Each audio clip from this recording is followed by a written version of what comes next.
Hello, everyone, and welcome back to Casting Seeds. I'm Savannah, your holistic health practitioner and host. I'm Jeremiah, your co-host. And you're listening to the only holistic health podcast that uses God's singular truth to give you individualized discernment. So today we are talking about a few things, and it's interesting kind of how it all came into perspective, but I want to say thank you so much for last week for going through with the colicky cries. We found out that dairy was affecting my breast milk and making Penelope super colicky. So we were really struggling with that, and we needed to take a week to really focus on her and make sure that everything was okay. And so we did that. And that's why we didn't have an episode out last week. But parenting is wild, all the ups and downs. And actually within that time frame, I had a friend who is not a Christian who lives with her boyfriend ask me about basically how to have conversations with, she isn't married, but she told me that she thought it was interesting that even if people have lived together for a long time, she was nervous to get married because she said, I don't understand how when men or women get married, all of a sudden there's like a huge shift that changes. And I explained to her that because she wanted her boyfriend to get things done and to do things around the house more, blah, blah, blah, blah. And she was like, I'm scared that now that things are better, that when he gets married, he's not going to do it anymore. And I was like, well, sometimes things like that happen because when men and women get married, there's all of a sudden a deeper comfort, right? Like, you're going to be with me no matter what. So you're going to see the worst and ugliest side of me, the laziest parts of me, the best parts of me, but like, you're not going to give up on me. And that's why I think a lot of marriages fail within the first year, is because they don't realize going into it that people can be like this, right? Yeah. And then you don't have God at all. So there's no point in staying together if all of a sudden you get married and someone's 1,000 times worse. Yeah, no accountability. Exactly. So why does this tie into this episode, which is a prolactin themed episode, is because this week, after having that conversation with my friend who's not saved and talking about marriage and why it's important and why it's still necessary and why she shouldn't be afraid of it, I ran into the hormone prolactin, which when you are breastfeeding, prolactin is the hormone that helps you create milk. It's a hormone that starts in late second trimester, early third trimester. It helps women bond with their babies. It also helps men bond with the babies once they see the baby and hear the baby cry. So it's literally a bonding hormone, but it's also known as the aggression hormone. And the reason why is because women, when you're flooded with a bunch of prolactin, what happens is you're so focused on the baby. You're so, you're just trying to survive. And then you mix in no sleep, hunger, like all these things that could make your attitude worse. And the moment your husband looks at you and goes, hey, could you do the dishes while you're changing the baby's diaper and the baby's screaming, that's the reason why a woman will then turn and be like, are you joking right now? That type of attitude. And just be not loving or not kind. But also too, was the husband loving or kind, asking that question in the middle of her struggling and suffering, right? So the whole point of this post, which I actually made a post on Instagram that will come out the day that this episode comes out, prolactin is not a license to sin for men or for women, right? However, it's understanding that God made beautiful hormones to help your family bond and connect and protect the baby. That's the whole point of prolactin.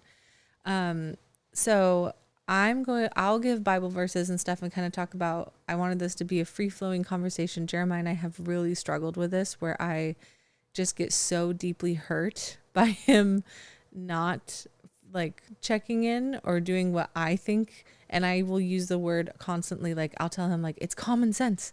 It's common sense. And then he gets hurt because to him, it's not common sense. So he feels disrespected when I say things like that. So I have verses, Bible verses and things that will help me not use that license to sin, right? And usurp my husband. And Jeremiah also has those Bible verses. Some Bible verses, not those ones. Oh, yeah, for men. Yeah. on the opposite end, which, what is the men's struggle, love, that I was discussing? So one of the things is like women are like mentally overloaded. And so being able to just take charge and do the things that are needed without overloading your wife. Mm-hmm. And then also just not putting the like certain types of, I guess, like, how do you put it? I'm just talking in circles now. No, the sin of omission. Yeah, the sin of omission. Yeah. Lack of leadership. Yeah. Because that's the thing. That's what, I mean, you go back to the fall, right?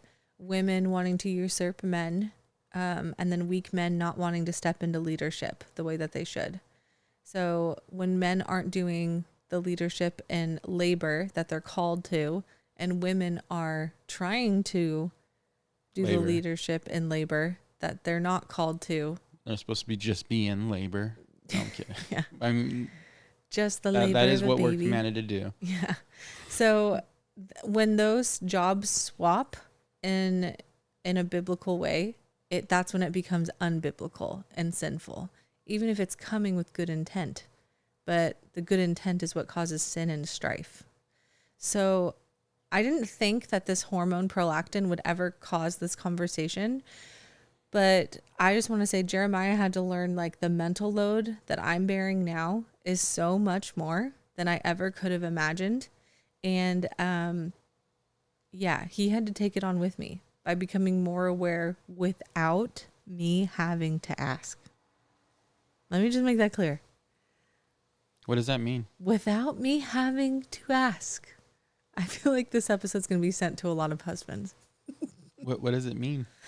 That means, like the example that I gave, if a baby's screaming in my arms, I'm changing a diaper, I'm trying to figure out what's wrong with her. You know, there's a different, like, yeah, maybe going and just like checking out and going to do the dishes is helpful for you. Like, that's nice of you to do. But coming over and being like, hey, the baby's been screaming for 5 minutes. Are you okay? Mm-hmm. Yeah. Like, I do that for you all the time, right? And then if I'm like, yeah, Wait, I'm do okay. I do that for you? Yeah, you do it every once in a while. Uh-huh. Not as often as I would like. I think you're just kind of like, she's got it. In my defense, yeah. There are times I feel like when you're breastfeeding and she's crying, it's like, okay, something's wrong. But at the exact same time, like, me interrupting feels like it's inappropriate sometimes. Yeah, but that's when asking, like, if you ask once, true. then you know for the other times, right? So you got to try at least one time to check in. I'm not saying you haven't done this. I'm saying you as in men. You got to try once and build that communication with your wife.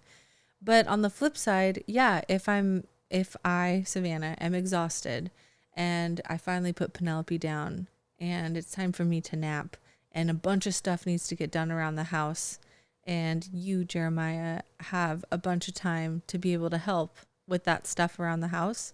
If I wake up and you're like playing video games, that would piss me off immensely. Like, get a few things done and then do that, right? Yeah. So it's that type of stuff that for some reason, every single couple struggles with. I don't know one couple that doesn't struggle with it to some degree. And you know why? The fall. That's what I'm blaming it on. The fall of man.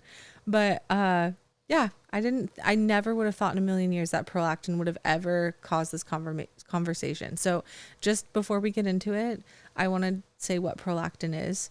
And if you guys hear kind of a wind in the background, just know it's raining really hard and we have windows open because we love the sound of rain and wind. And you should too now. Yeah. Hopefully it doesn't sound awful on the camera or Mike, yeah. I can't think right now. So prolactin is essential for initiating and maintaining milk production. The suckling of a baby's saliva is key to the stimulus of it. So if you are pumping, you do not get the same amount or same level as prolactin and bonding as you would purely breastfeeding. Without a shield. Yeah, without a nipple. Well, sometimes nipple shields still, you can exchange more saliva. You get more saliva than you would pumping. Yeah. So you get no saliva pumping. Exactly. So the frequency of breastfeeding also matters more in this, because the more that you breastfeed, the more prolactin and the more milk production, and then the infant gets better weight gain, right? So prolactin's influence is not only in the quantity of milk, but it's also on the milk composition. So like the lactose, the lipids, the minerals, it also helps produce and figure out what type of milk that your baby needs. So that kind of exchange of saliva, and it's like the magical hormone where the saliva and the breast milk mix, and then your body will create new and different types of breast milk with different vitamins the next time your baby feeds, because it will it starts to know how to change for your baby's needs. So if she's low in vitamin A, my body will sense that through prolactin, and my breast milk will change and add more vitamin A the next time she feeds. Isn't that amazing? Yeah. So prolactin is necessary, and it's wonderful and amazing. But also, because of it, it puts you in a little bit of fight or flight, right? And it causes a maternal stress through your thyroid function. So this is often tied to just kind of a maternal metabolic health in general, but it does create lower risks of type 2 diabetes and better lipid profiles, better hormone health for you and baby overall. So if you do struggle with hormone health, with things like PCOS, just any type of hypo or hyperthyroidism, this can actually help heal it in the long run, the longer that you breastfeed, which is kind of cool. So then how do men produce it? Why do men produce it? Okay, yeah. So men produce it in a small amount, but only after the baby's born and after they start hearing your baby cry. So when a baby cries, or when they see their baby and they see especially their own face within the baby, like, oh, and this is why a lot of babies look a lot like their dads when they're first born. Angry old men? Yeah, they literally do all look like angry little old men versions of their dad. It's Not so cool. funny. But basically, when men see that and they see their own biological DNA in front of them, they then start to get prolactin in their bloodstream. And then they think, I have to protect this baby. This is my baby, that I'm now going to do anything to protect her or him and protect my wife who just gave birth. Hoorah. And what's crazy is women already get that feeling as well, just from hearing the baby cry. That's then why women will have like breastfeeding letdowns. So we get it double overtime from having the saliva activated throughout the day. And then also anytime the baby cries or is upset or laughs, whatever it is. So women are getting it double than men would. Does that make sense? Yeah, I mean, makes sense why we're more calm still. Yeah. Well, and that's the thing. It's tied to bonding, caregiving, attachment, greater empathy, especially for men more so, because it's not like raging. You're not getting as much of it. So men tend to get more empathy. And that's why when women get too much, then they'll get overstimulated by it. And then when someone comes in and overstimulates them more, They have no empathy. yeah, they get aggression. That's where the quote unquote aggression comes in. So that's why this kind of like learning about this, I wanted to make it clear to mothers, like, yes, and I will say this, ladies, when your body releases the higher levels of prolactin, this hormone fuels your milk production, like we said, and it heightens protectiveness, which is beautiful. And it makes you more alert, it makes you more sensitive, and yeah, overall more irritable and emotional. And to your husbands, they should know it's not just attitude. It's not you being too much or too sensitive or too blah, blah, blah.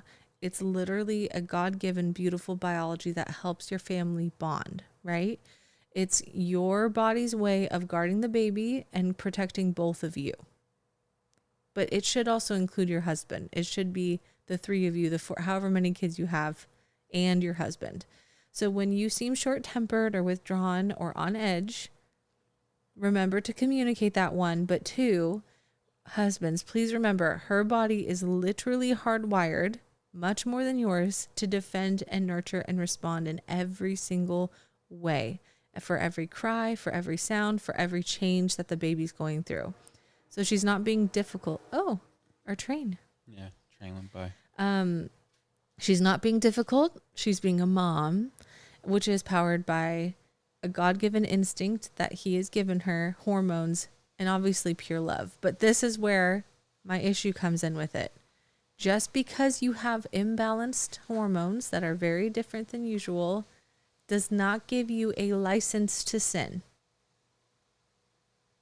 Ever. Really? Yeah, really. So just because it's natural and just because it's something that's going to happen and it's an automatic defense, it's not okay? Well, I mean, yeah, to an extent, it's okay. Like to give grace. But when you're snappy and, oh, it's just prolactin. No, it's not. You also have, the fruits of the Holy Spirit. And the last one being self-control. Yeah. We're supposed to take hold of our flesh, which means if a husband's super checked out, that's him not taking control or using self-control in any way. Yeah. The same way that she's not allowed to check out and treat him like trash. Mm-hmm. Just because she doesn't feel like dealing with him and explaining something for maybe the 30th time. And yeah, it's annoying, but it's her job to do so. And I have examples of why in the Bible. But I think I've been talking a lot. I think you, Jeremiah, as the leader and as the husband, should talk about the husbands first. And then I'll get into the ladies. So for the husbands, I think it's a really good point to put out there is like, we got off work, we're tired, and we're called to serve. And just because we're done with our day does not mean we're done with our life.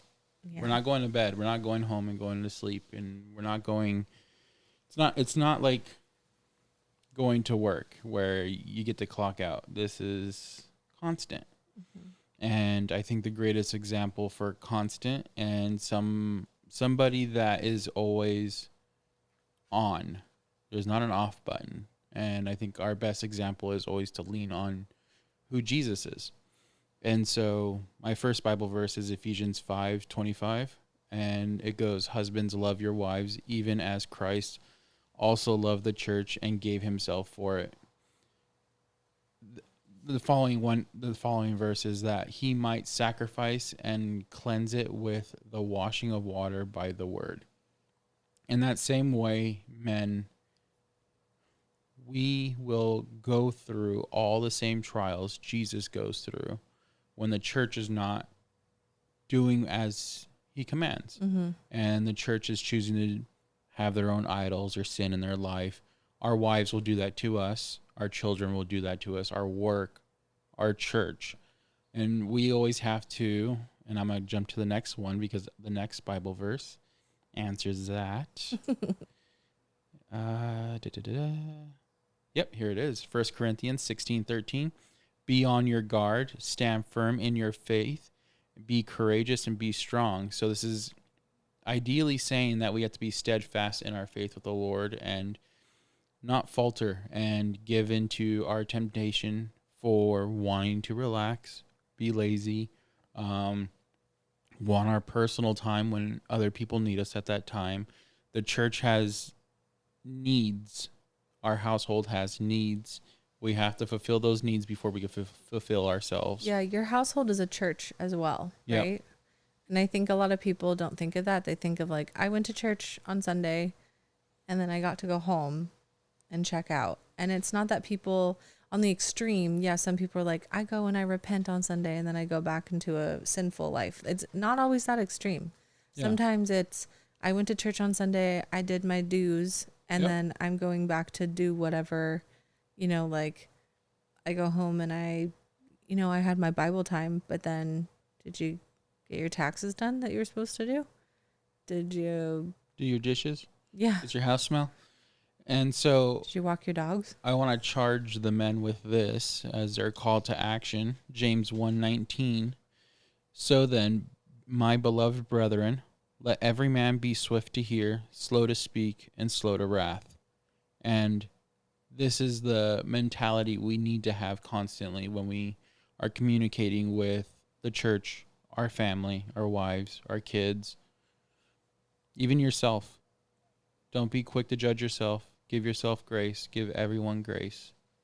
start with joy and love, and then listen to what's going on. That way there you can actually fix things and be there to support. Yeah. I love that. Yeah. And James, you said James 4:17, right? Which one did you just do? I did first 19. For 119? 119. First 19? Yeah. I've never heard. First and one is the same, technically. Okay, wait. I have James 4:17. The weight of inaction, knowing what's right but not doing it. Mm-hmm. I love James. James is my favorite book in the Bible. If anyone then knows the good that they ought to do and doesn't do it, it is a sin for them. Yeah. This is the clearest clearest one of the sin of omission, right? And I want to add to that Adam's silence in the garden of when Eve was like, "Hey, guess what? Got an aphrodisiac for you." Yeah. Genesis 3:6 and Genesis the books 3:6 and then verses 9-12, right? When the serpent tempted Eve and Adam was with her, but then he said nothing. Oh, sorry, my Atlas dog got scared of my the dog wind. Atlas just got scared. He got scared of the sin of omission. His failure wasn't eating the fruit, right? Because she offered it to him first and then he ate it first. It was the fact that he didn't say anything. And he ate the fruit. His silence, well, yeah, that was second. But the first sin was the sin of omission. Yeah. It was being silent and passive. When leadership was needed most, he stepped back. And this is the biblical root of sin of omission. And that's why, when God came and then said, "Where are you?" Even though he knew where they were in the garden. And then Adam was like, "Well, the woman brought the fruit to me." God was like, "No." No, bro. So I just thought that was really interesting, Yeah. thinking about bringing it back to Genesis. And then also too, to add to what you were saying, God's expectation of spiritual responsibility. There's a great verse in Ezekiel, Ezekiel 33:6. But if the watchman sees the sword coming and does not blow the trumpet and warn the people, their blood will be on the watchman's head. The husband, the head of the household, is the watchman. And if he doesn't warn and protect and love his family, the blood is on his head. Yeah. So men are called to be the watchmen. They're called to be spiritually alert and protective and active. And when they fail to act on that, people suffer. And I think that's why women, especially when they're in this, newborn stage, child stage, we are extra sensitive to that. When we don't feel like we're being attended to or checked in or loved on, it feels like, oh my gosh, everything's on my shoulders. My watchman wasn't there for me. Yeah. It's an interesting concept that the watchman is responsible. I agree, the blood is on his hands, but the thing is a watchman is a team. It's not one man. Yeah. That's why you need community, of course. But when we're talking about just the family, right? Yeah. It starts with the watchman. So if the watchman sees something in the distance, he should be the one to first acknowledge it. So that's why it's frustrating when the woman's like, "Oh my gosh, I'm doing all this other stuff and I'm taking your job of watchman." Every once in a while it's cool, but this is too much. And that's when women start to usurp because they feel like, you know what, you're not doing it, I'll just do it. And then they start to resent and do things that are unbiblical. 1 Corinthians 16:13 also says, "Be watchful, stand firm in faith, act like men, be strong." So this is a direct charge to men, for men to take initiative. And none of these things, by the way, just because a man struggles with passivity does not mean a woman gets to hound him on it. And that's something that I actually do struggle with in our marriage. You can ask Jeremiah. I am you guys know, you can hear in our episodes, I'm a very straightforward son of a gun. I have no problem calling things out as it is. And poor sweet Jeremiah What? had to deal with my tongue quite often. Yeah. But so I just want to talk about the consequences of passivity, and then also God's call to wives and how not to usurp. Okay. So in Proverbs 24:30 through 34, one of the verses in there that kind of sticks out, but specifically if you want to get into it, read all four of those verses. But one of it is, I passed by the field of a sluggard. It was all overgrown with thorns. So that's kind of like a vivid picture of when a man neglects leadership, things start to decay within the home, within marriages, and of course, most importantly, spiritual health. And it sucks to say this, but when a woman starts to sin like that in the usurpedness, it actually starts with the sin of a husband's omission. So that's why I'm talking about this a little bit more. Like when a husband starts to do the sin of omission, that's when a woman starts to become overbearing and like tries to be the leader. It starts with the husband first. Not always. I Really? have to say not always, just because there are overbearing women. Yeah, but how does that stop? I mean, there's overbearing women since they were kids. It's something that has been they grew up with. Yeah. Their mom was like that, so they're like that. Wait, you're not listening to my question. How does that stop? How does that stop? Yeah. If you decide to marry a woman like that, how does that stop? The way it would stop is, you work in it at home, your first church, and then if that doesn't work out, you go to your pastor and your community for assistance, and you go to your second church to help hold her accountable and have them, I guess, like help her with their heart. Yeah, and support him as the leader and give him tools on how to lead and love on her even through her sin. The same way that if, like she really had like a hurtful, abusive, loving husband, which by the way, omission is a type of abuse as well. Just like willful neglect. Yeah. Right? That's a type of abuse the same way that, literally physical abuse or being demeaning and angry, those are two different types, but they are still abuse, right? Yeah, neglect is abuse. Yeah, and she should go, if it's not working in the first church, if he's not communicating well with her, if she's trying at home and it's not, then she should go to the second church and have him be held accountable. And yes, you cannot force someone to go to those meetings at the second church. Even if you are the husband, she can still be like, nope, I'm not going. Yeah. You can't drag her into the car. I've heard a lot of families that only the husband goes to church or only the wife goes to church with the kids and stuff like that. And it's sad. It is sad and it's hard. Not easy. But guess what?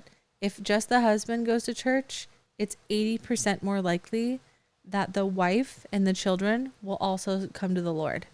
If the wife goes, it's only 5% likely that the husband will be saved. Headship. Yeah.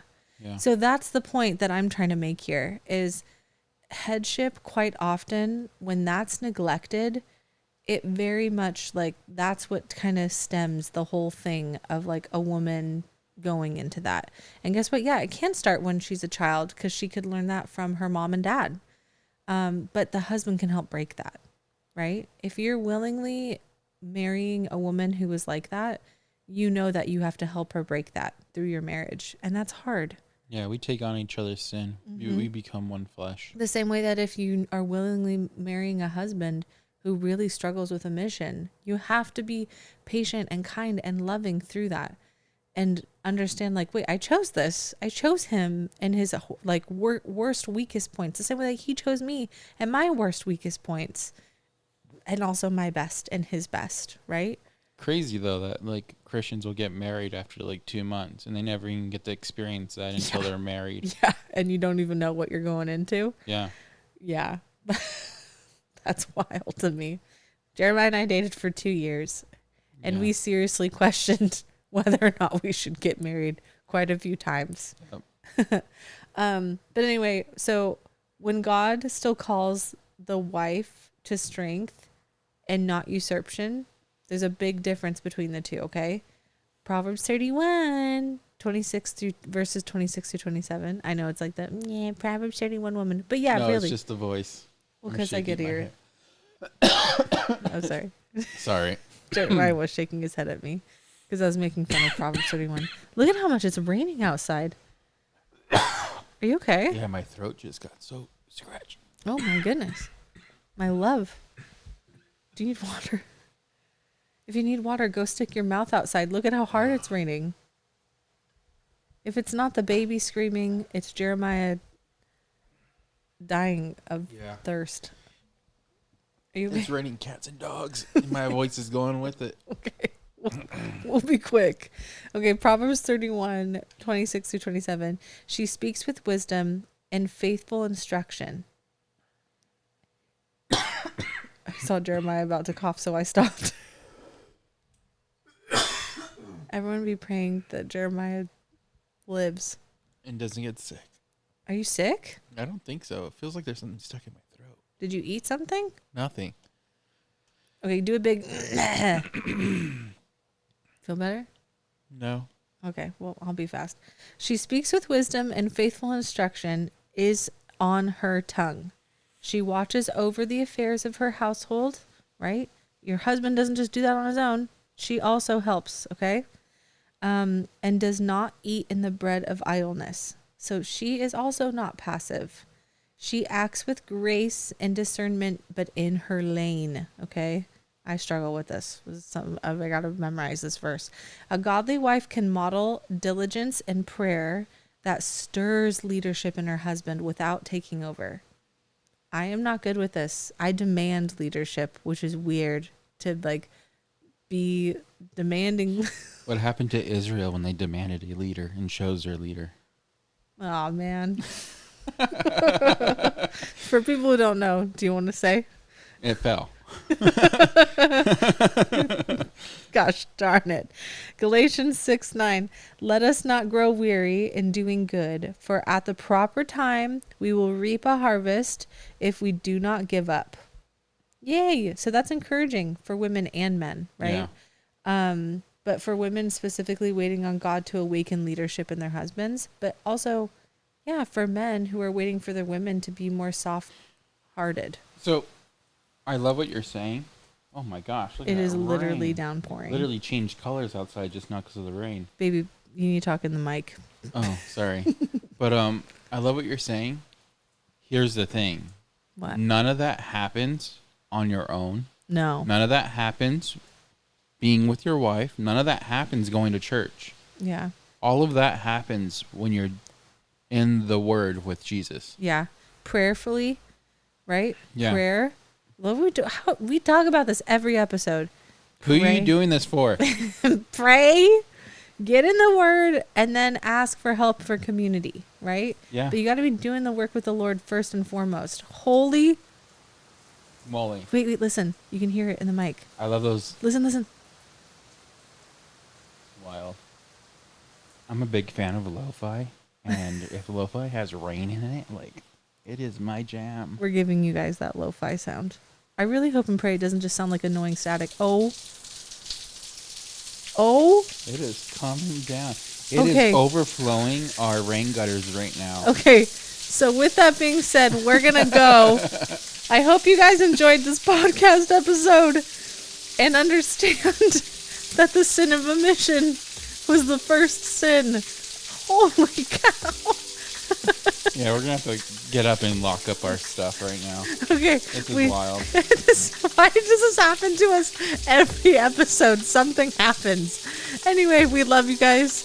And as always... Oh, I wanted to say real quick, sorry. Oh, be fast. Yeah. If you guys are struggling, go get help. Don't just sit there and listen to this podcast and just okay, I'll think about it. Second church. Just go. Yeah. Take action. The sooner you take action, the closer you'll get to being in harmony with your wife, your children, yeah, don't sit in God. Shame. Yeah. Don't let shame We love you over. guys. And as always, keep casting seeds. We hope you enjoyed learning how to cultivate God's creation from a biblical perspective. Holistic health is to prioritize whole person wellness through Christ. Like and comment on what topics we're casting seeds or casting pearls. If you found this information provided useful, subscribe to our podcast for future updates. leave a review to help us improve, and share this episode. We would like to remind you before we leave that perfect health cannot be attained in this world. Only spiritual salvation through sanctification and repentance to God and turning away from sin will give you a perfect body in the kingdom come. Nourish yourself in the Word, in prayer, and in biblical fellowship daily. Thank you for joining us today, and a special thank you to our listeners for making this podcast possible. Always praying. Keep casting seeds.